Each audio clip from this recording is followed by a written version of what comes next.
I do hereby swear to be faithful to the Republic of South Africa. And I solemnly and sincerely promise that we will always promote all that will advance the Republic and oppose all that may harm. Be a true and faithful counselor, discharge my duties with all my strength and talents to the best of my knowledge. And true to the dictates of my conscience, do justice to all. And devote myself to the well-being of the Republic and all of its people. So help me God. So help me God. So help me God. So help me God. So help me God. The 2024 elections are in many ways a step into the democratic unknown for South Africa, with the results for the first time since 1994 far from a far-gone conclusion. South Africans celebrate 30 years of democracy, having only ever experienced an ANC government. But patience has been wearing thin over the past few years. Record unemployment, sluggish economic growth, the slow pace of workplace transformation, an electricity crisis and growing concern over the country's water supply have all taken the shine off the continent's oldest liberation movement. This begs the question, how did we get here and how much of it is the ANC's fault? Our reporter Anastasi Mkhobo has been in conversation with political analyst Professor Pieter Duvenage to unpack some of the issues as it tries to convince voters to give it another chance on the 29th of May. 27th April 1994 was a historic day for South Africa, with long, joyous queues at voting stations across the country, finally dealing a death blow to apartheid. It was the first time people from all walks of life had the right to vote. Nearly 20 million South Africans stood for hours to exercise their new constitutional right, pinning their hopes on democracy to change their fortunes for the better. The ANC received 62.7% of the vote and became the ruling party, with Nelson Mandela as president and Thabo Mbeki as his deputy. The phrase "the people shall govern" finally became a tangible reality. Renowned political analyst Pieter Duvenage says, without a doubt, the ANC was seen as a party of hope. It is a question of where we were as a country in 1994. And in many ways, the ANC was the alternative to the old regime and the National Party. So I think there was a lot of sympathy for the ANC in 1994. So there was, in many ways, an optimistic atmosphere and a hopefulness in the air that the ANC would govern in a manner to the benefit of all South Africans. Duvenage believed, despite subsequent disappointments, most South Africans still have fond memories of Madiba and his administration. The lay statement played the role of the father of the nation, trying to glue together the country's torn social fabric, while Mbeki worked in the background to change people's socio-economic circumstances, building and electrifying homes, providing water and sanitation, all while fixing an economy broken by years of apartheid sanctions. Yeah, I would say so that it was South Africa's honeymoon. And one must remember that President Mandela had a massive symbolic importance, not just for South Africa, but internationally. You know, there was a very deep feeling that he could represent something of an awakening or a renaissance of Africa. But also the North-South question, you know, that South Africa could play a kind of important role in bridging the gaps between the northern and the southern hemispheres of the world. And then also, as you will remember, South Africa's foreign policy was also very much linked to the idea of human rights.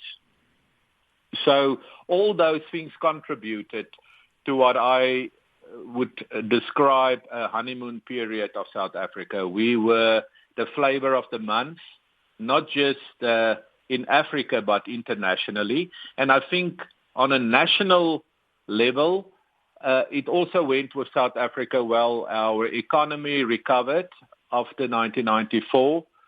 And there was, for me, if I think back of those years, also a better spirit between the different components of the South African population.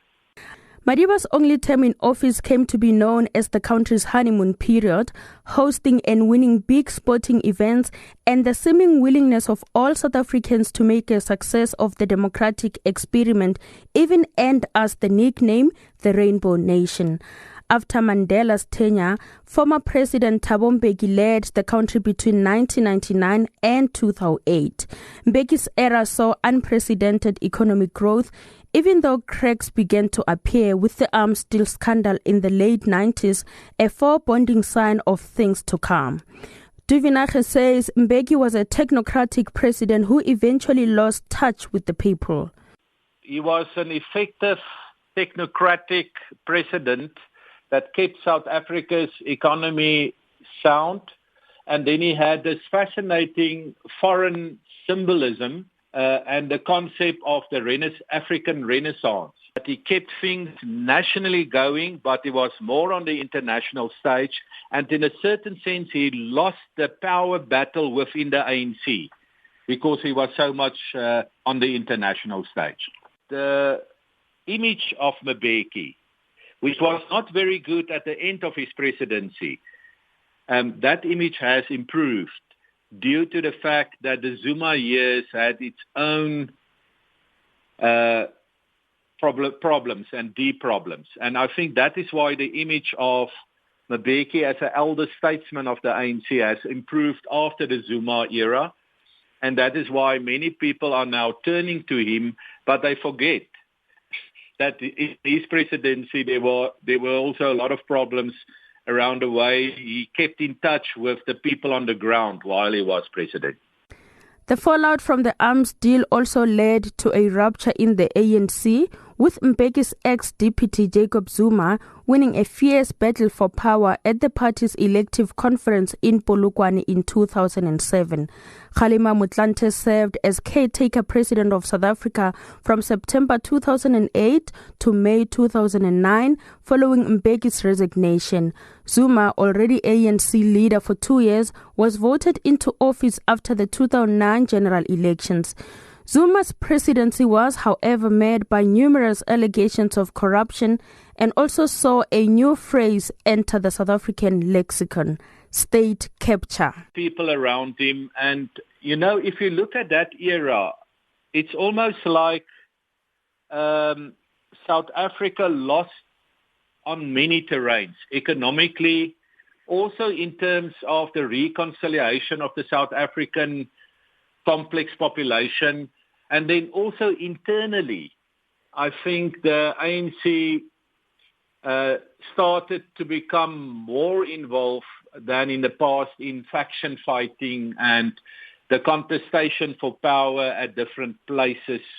And I think it's also the years in which governance, both not just at the national level, but also at the provincial level, if you think of the Free State, and Ace Magashulu was there, and at local level, that the ANC, in terms of service delivery, etc., and one can just think of Eskom also in a broader sense, that service delivery, infrastructure planning, and all those things started to really become loose. And in many ways, those years are still with us, Anastasia. Cyril Ramaphosa, the former deputy president who succeeded Zuma, made a commitment to rid the ANC of factions, corrupt leadership, and instill a culture of servant leadership and accountability. Comrades, this conference has in many ways proven to be a watershed moment in the life and the history of our movement. At this conference, through the discussions that we have held, both in plenary as well as in our commissions, the discussions have been robust, and at times they have been quite loud and noisy, but they have always sought to unite all of us. And through our deliberations at this conference, we have chosen the path of renewal to rebuild our movement and to restore the values that have been handed down the ages and the years by our forebears.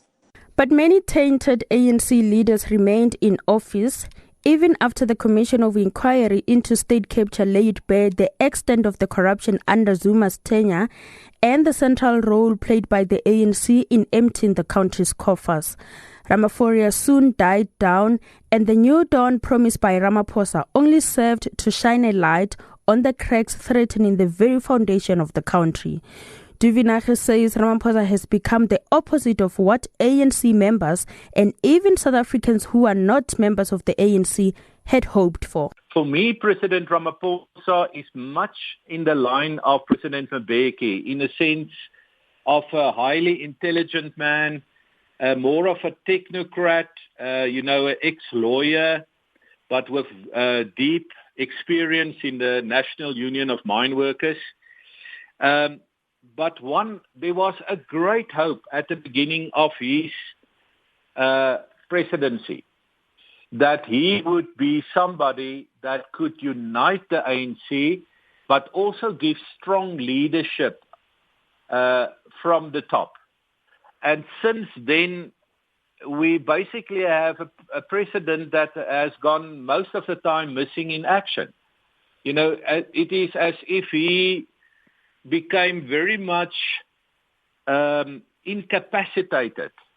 While Ramaphosa's promises of renewal are seen by many as well-intended, it is feared that it could be too little too late for the ANC when the elections come around.